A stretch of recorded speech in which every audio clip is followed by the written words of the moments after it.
Voted to the fastest growing segment of our society. To those of you like me who know that there's something dreadfully wrong, even destructive, about religion and politics, media reporting, military invasions, and economic schemes. We realize that the institution man has conceived are actually the problem. They're not just part of the problem, they are the problem. And they most certainly aren't the solution. We can't solve what ails us through new elections by praying to a religious God. So instead of merely presenting the news, our mission will be to understand what is causing the tragedies. Who is behind them? Why? What are they doing? The basic questions, so that we understand what is besieging our planet, who is doing it, whose interests are actually met by this constant siege of war, all while we predict how the events that we are witnessing will influence our world over the next 10 to 20 years. But in our second hour, we're going to change our tune dramatically, and we're going to engage God on His terms. Well, we're still going to use the same tools, evidence and reason, but we're going to consider His advice, His guidance, since His covenant provides hope, the lone hope in an exceedingly troubled world. If you'd like to engage in this discussion, our number is 877-300-7645. Scott and I were talking about 9/11, of course, the anniversary of 9/11 yesterday. Many of you may have watched some of the documentaries on it last night. I'd like to share a couple of thoughts on the Islamic suicide bombings of 9/11. One of those is that there was no reason for the government to respond by dehumanizing Americans, by essentially robbing Americans of their freedoms relative to flying. All that had to be done to stop 9/11 from happening was done in less than a month's time by the airlines themselves. Something that was so subtle most people aren't even aware of it. But the cockpit doors that were very flimsy before, they were made out of typically aluminum and some very flimsy plastic coatings, because trying to keep everything lightweight in an airplane. And typically those doors were kept open. But the door to the flight deck, to the cockpit of the airplane, was remade not only in Kevlar, but they reinforced the latching mechanisms such that there is no way for anyone to break into the cabin. You can't saw into the cabin. You can't shoot your way into the cabin. You can't pound your way into the cabin. There is nothing you can do. When that door is closed, there is nothing you can do to get into the cabin. Using commercial airliners as suicide bombers became impossible the moment they came up with the means to change those doors to Kevlar so that they're impenetrable. That was it.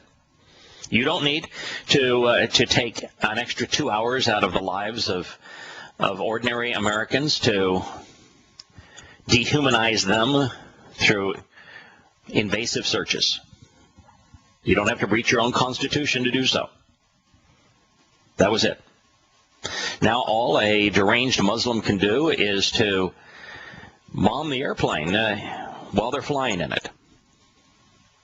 And, we had the underwear bomber who tried to do that. He tried to light his breeches on fire, and even if he had done so, he'd have burned up his seat. Maybe.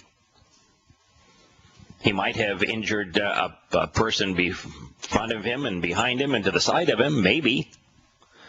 But the airlines have also reinforced the area between the cabin and the wings where the fuel is stored.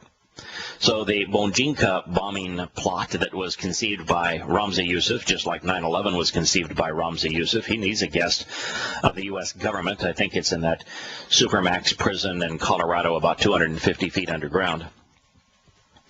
That there is no reason for the airlines to infringe on your rights to carry your own cosmetics in normal-sized bottles, because you're not going to get to the fuel tanks. Now, you can't make life totally safe from religious fanatics. But the odds under those cases of a religious fanatic doing something become so remote that the cost in terms of time and the infringement on your human rights, the dignity of humanity, it becomes a fairly easy trade-off in favor of let's treat people with respect again. Remember when flying an airplane used to be something you looked forward to? And now it's a horrendous experience, and it changed because of 9/11. The whole attitude of this country changed as a result of that.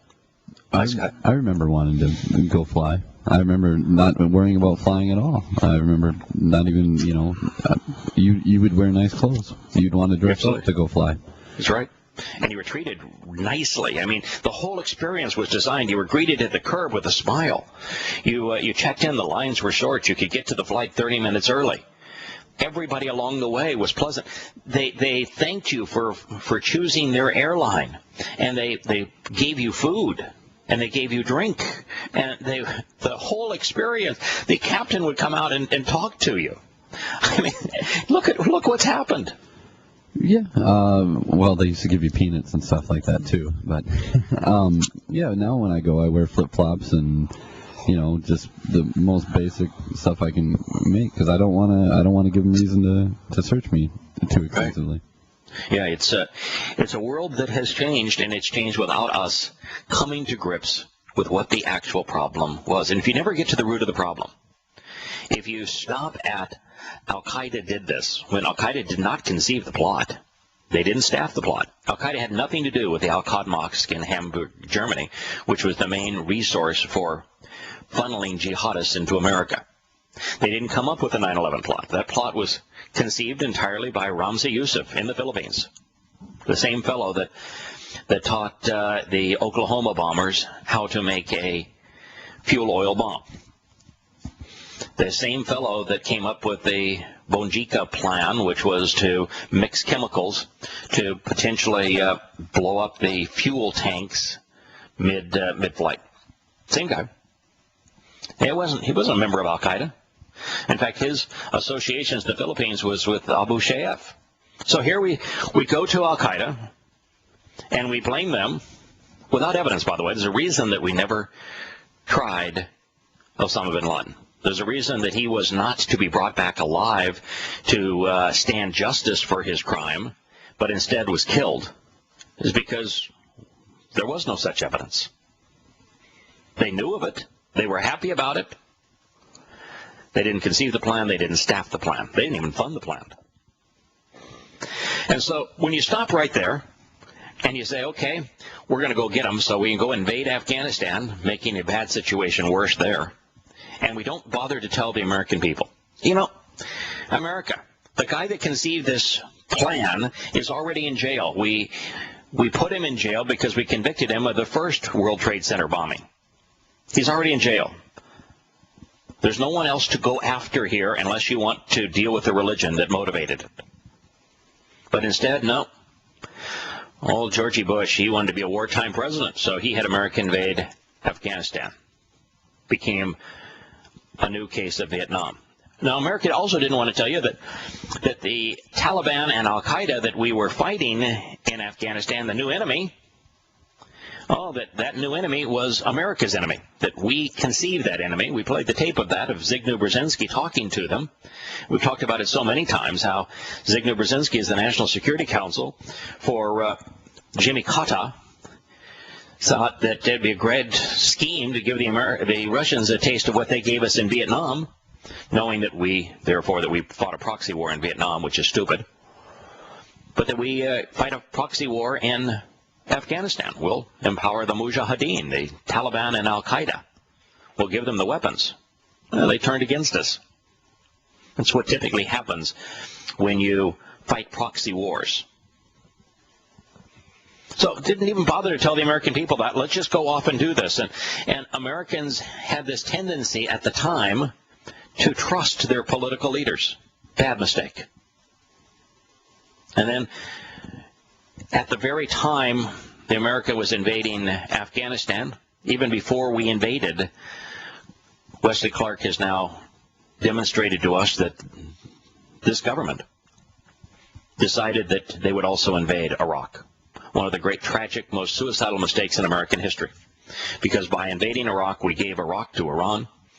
We created the Syrian civil war, which is a proxy war now between the United States and Europe and China and Russia on the other side, between Sunni and Shia Islam. It's going to ultimately erupt into World War III. Terribly, tragically suicidal. And we enabled Iran to complete its nuclear ambitions. All because we didn't think of the consequences of our actions. Based on 9/11, we didn't recognize that Al-Qaeda was not the reason for 9/11. It's Islam. It's not a corruption of Islam. It's not Islamic extremists. It's not radical Islam. It's just Islam. Matter of fact, it's the only form of the religion. Many people would say, oh, most Muslims are moderate, peace-loving people, and it's only these crazy ones, these extremists, the radicals, that are the jihadists. No, exactly the opposite is true. 100% of good Muslims, as defined by the Quran, are jihadists. It is only bad Muslims that can be peaceful. And the Quran specifically says that if a Muslim is peaceful, if they do not engage in jihad, you must kill them. Allah says that if a Muslim does not engage in jihad, which is defined exclusively as fighting with all effective arms, then he hates the hypocrite to the point that he personally is going to torture them in the hottest places in hell. It is a religion that corrupts everything it touches. There's a reason that Muslims kill Muslims by the hundreds of thousands. There's a reason that the first Muslims killed over 200 million people in their barbarian conquest of the world right after Muhammad's death. It's a reason that Muhammad led 75 ruthless terrorist raids. Islam is the most horrid of all religions. And sometime along the way, we need, as a nation, to figure out that the cause of 9/11 was Islam and deal with that. Deal with that using weapons that are much more effective against a religious enemy than bullets and bombs. Words, wielded wisely, will end the threat of Islamic terrorism. We'll return to Shattering Myths and to Nick, who is called in from Wisconsin, after the commercial break.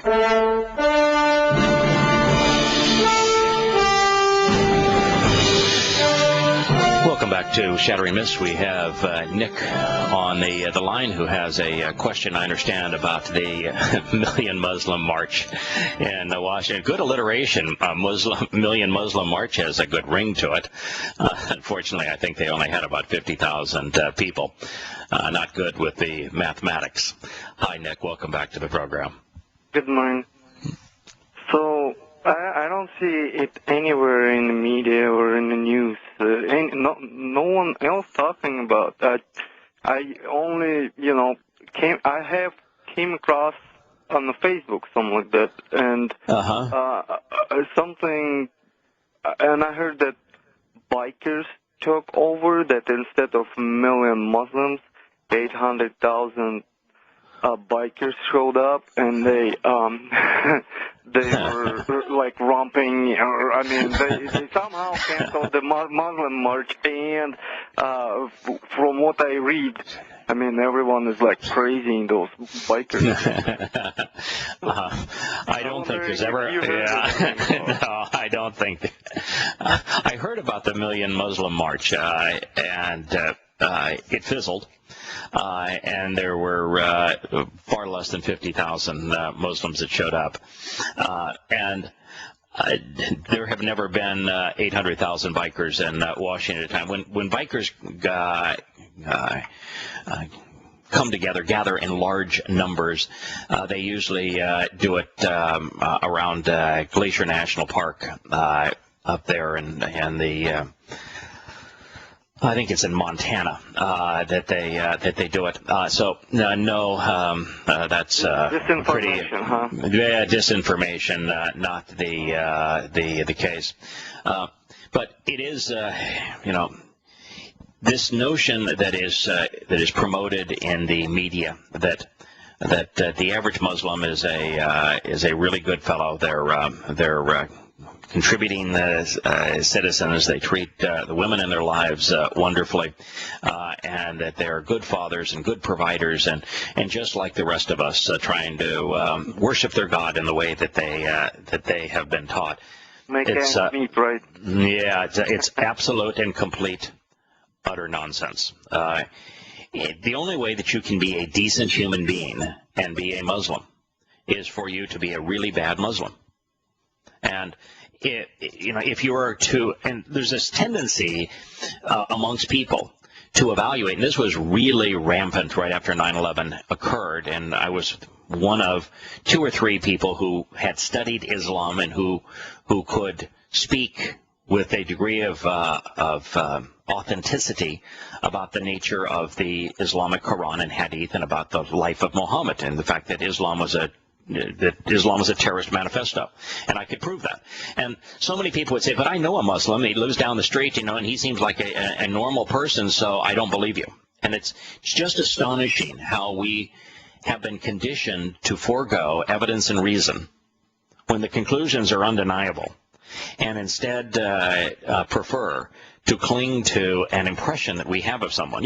When Goebbels and the other leading Nazis, even those that were instrumental in the final solution in Germany, that when other Germans were asked about them, they would say, wonderful family, the yard was always immaculate, the kids were just as sweet as they could be, the wife, she was so beautiful, and they would speak the same way, as if outward appearances dictate what motivates people to do unbelievably heinous acts. It's religion and politics that motivate people to be uncivilized, and we just don't seem to get it, which is my big concern of 9/11. Every program last night kept on saying, we'll never forget. Well, we never knew. How can we not forget? We never bothered to know. At the same time, I believe the number one group of people that Muslims kill is Muslims. Of course, they kill other Muslims because they don't participate in the jihad. Correct. Because that's what the Quran tells them to do. Well, it's not only because they don't participate in the jihad, and it is true that the Quran in the 9th surah tells Muslims to go kill all peaceful Muslims, because the Quran 9th surah defines a peaceful Muslim as a hypocrite and tells good Muslims to kill them so that Allah can torture them in hell. But the 33rd surah has this vicious verse encouraging terrorism, and it says, that if any Muslim does not acquiesce to the goals of Islam at large, which is to continue to fight until the only religion on earth is Islam, that if they do not, that they should not be allowed to live in the community. And the Quran orders the jihadist Muslims then to go terrorize them, to viciously savage them, so ruthlessly that none ever again will dare oppose the jihadist goals of Islam, the world conquest of this religion. And so we need to understand what the documents that Islam is founded on actually say, and then we'll know what happened on 9/11.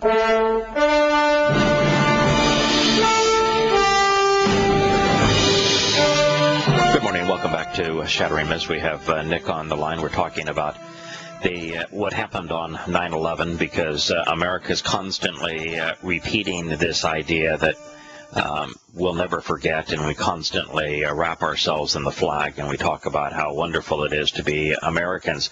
And the reality is, there's not 1 in 1,000 Americans that understands 9/11. Americans talk about 9/11 as if it was a terrorist strike. Terrorism is a tactic, folks. It's not an enemy. This notion that you're fighting a war against terrorism and that the United States has created this ongoing war is absolute poppycock. It is just stupid. If you buy into a war against terrorism, then you're unthinking, and they've won. They own you. That means that they can manipulate you any way they want to, because you're not thinking. Terrorists did not perpetrate 9/11.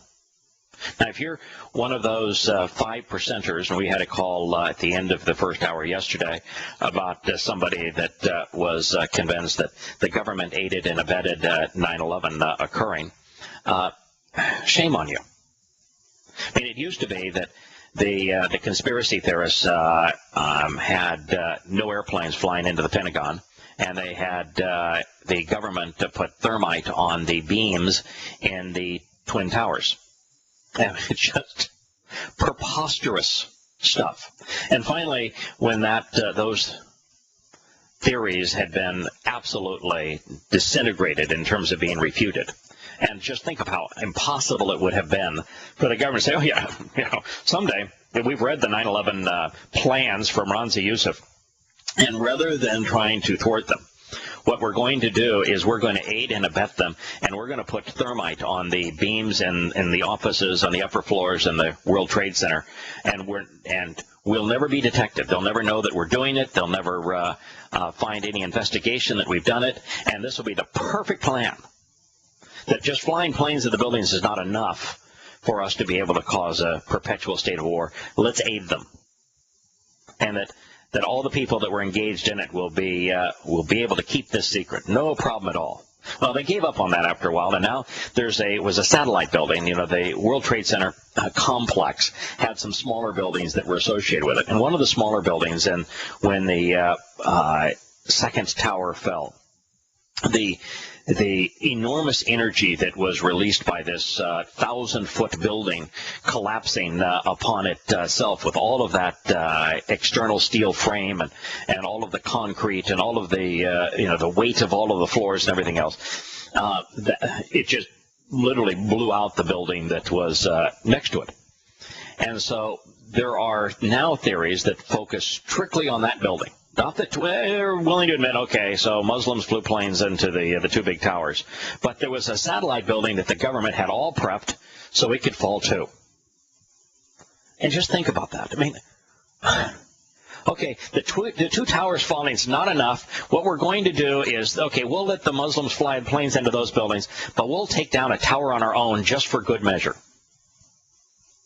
The stupidity of all of that. Where's your mind? And when you have people boisterously proposing things like this, what it does is it takes us away from the truth.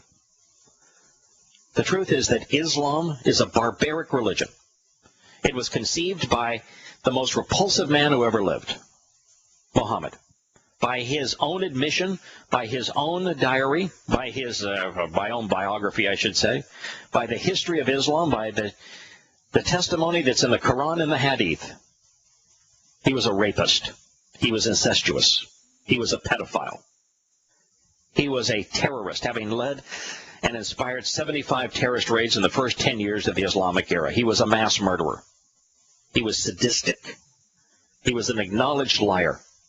He was a thief. He was a slave trader. He was a kidnapper for ransom. Anything that you can name that is heinous, he did. And his Quran is easily the worst book ever written. It has no context. It has no chronology. It is grotesquely immoral. And rather than deal with the fact that it was Islam that inspired 9/11, and that the 19 Muslims, most of whom were indoctrinated in the mosques of Saudi Arabia, flew planes into our buildings as suicide bombers, which is the trademark of Islam, to lash out at America because they viewed America as the enemy of Islam, to view anything different than that, then you're missing the whole point. Then it's not something that you can't say that we'll never forget because you never understood. Now, once you know that it was the religion of Islam that inspired and motivated Muslims to fly planes into our buildings as suicide bombers, then you're in a position to deal with that. And you can never effectively defeat a religious ideal with bullets and bombs. Political ideals, sometimes. although they never really seem to die. Look at the neo-Nazis. They're now raising hell throughout Europe. In fact, neo-Nazi sentiments are actually the majority of sentiments in many European countries. We now have about 2/3 of Europeans siding with neo-Nazi belief systems. There's only one way to effectively curtail the barbarian nature of a religion. Its desire to kill all of those who don't go along with it. There's only one way. If you want to stop the carnage in Syria, the carnage in Iraq, the carnage in Libya, the carnage in Egypt, the carnage that Muslims export on occasion through attacks like Oklahoma City and 9/11, if you wish to do that, there's only one way to do it. There's only one tool that can ever be effectively wielded at religion. It's the same tool that Yahowah, the author of the Torah, prophets, and Psalms, wielded at religion. Evidence and reason. Expose them for who they are. When the world and leaders around the world, those with platforms where people will listen, take the time to study the nature of Muhammad and the nature of the Islamic religion, then it becomes impossible for them to recruit in any country where free choice exists.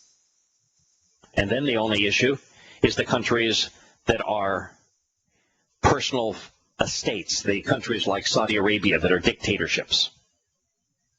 But once you come to know that the driving force of those countries is this demented, this savage, this terrorist religion, then you're in an entirely different position as to how you deal with them. So words wielded wisely in the United States and Europe would preclude those countries from buying oil from Islamic countries.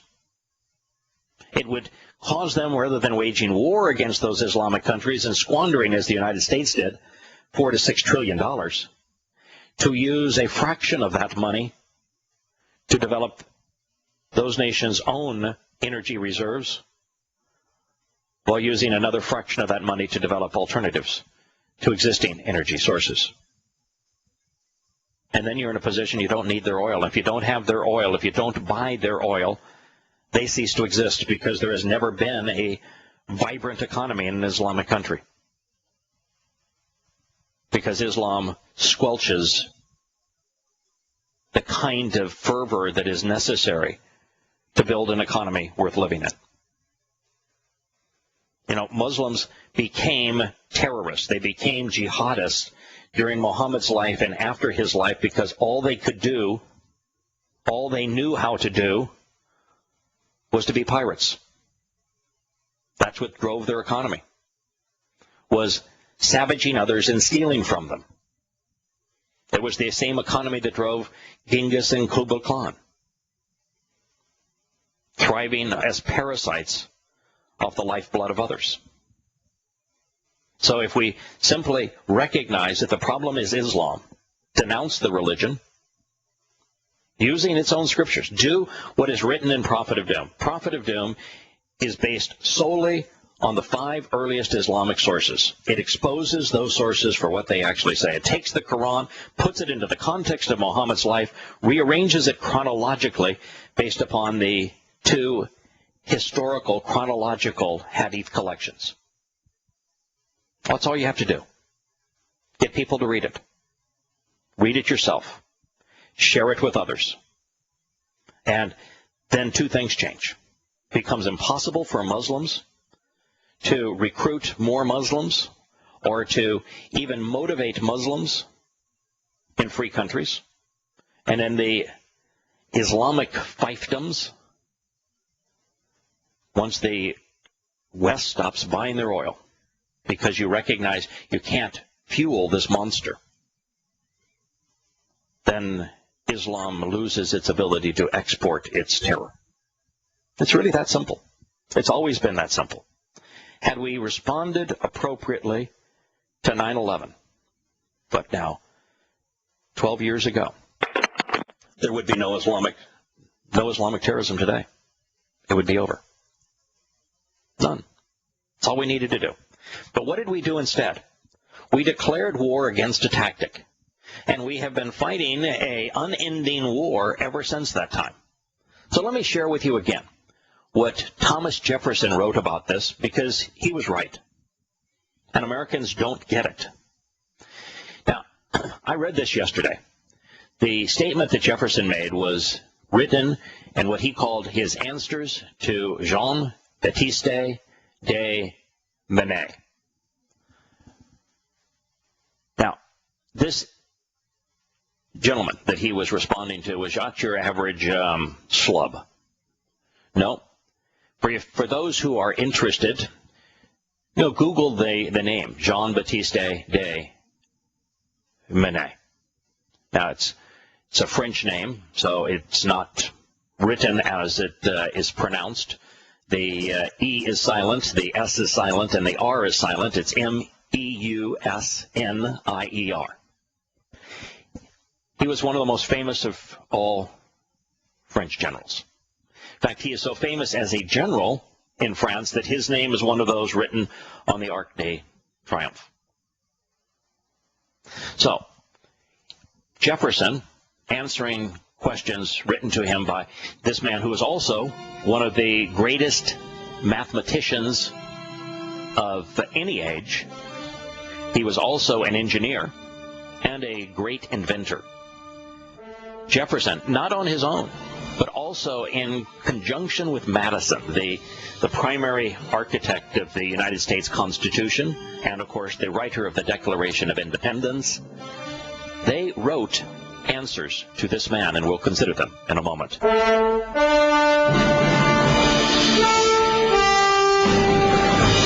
Welcome back to Shattering Myths. The United States has engaged in a perpetual state of war and has built the world's largest military. In fact, a military so large, it is larger than the rest of the world's militaries combined. And it has done so at great expense to its citizens. And it's done so even though one of the nation's founding fathers, probably the most brilliant mind of the 18th century, even though he warned us not to do this, we did it anyway. We built a monument to him in Washington, D.C., and then we did exactly what he warned us against. So in his letters to Jean-Baptiste de Manet, he wrote as follows: "Of all of the enemies to public liberty, war is, perhaps, the most to be dreaded, because it comprises and develops the germ of every other threat. War is the parent of armies. From these proceed debts and taxes. And armies and debts and taxes are the known instruments for bringing the many under the dominion of the few. In war, discretionary power of the executive is extended. Its influence in dealing out offices, honors, and emoluments, which are payments, is multiplied. And all of the means of seducing minds are added to those of subduing the force of the people. The same malignant aspect in republicanism may be traced in the inequity of fortunes and the opportunities for fraud growing out of a state of war, and in the degeneracy of manners and of morals, all being endangered therein. No nation could preserve its freedom in the midst of continual warfare." That is a statement more eloquent, more reasoned, more powerful than the Gettysburg Address. It's more reasoned, more powerful, more eloquent than anything written in the Declaration of Independence or in the United States Constitution.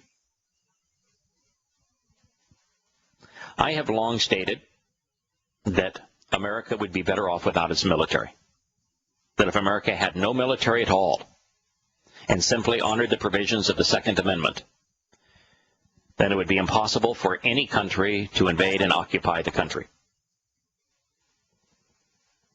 And it would be impossible for the government of this country to impose its tyranny on the people, depriving them of their rights through taxation and debt and standing armies. And for those of you who say, if you had that many weapons in the hands of average citizens, can you imagine the crime and the murder? Well, there's a little known fact. As gun ownership has gone up, murders with guns have gone down. Not just a little bit, dramatically. Jefferson knew that was the greatest threat to America. A perpetual state of war and a standing army. He was right. We have destroyed ourselves as a result. We've engaged in all manner of foolishness. Just think what we did to ourselves in the Civil War.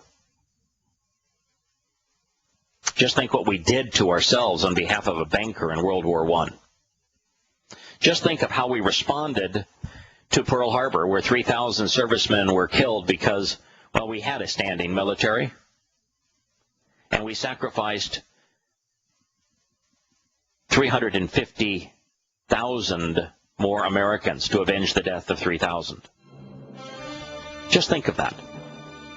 Think of the foolishness of what we did following 9/11, where we invaded Afghanistan based on lies, where we invaded Iraq based upon lies. All why? Because we could. So here again, I want us to begin to think, why did Jefferson warn us that the greatest evil of all, the greatest thing to be feared, if in fact you are concerned about your freedom, is a standing army and a perpetual, continual state of war?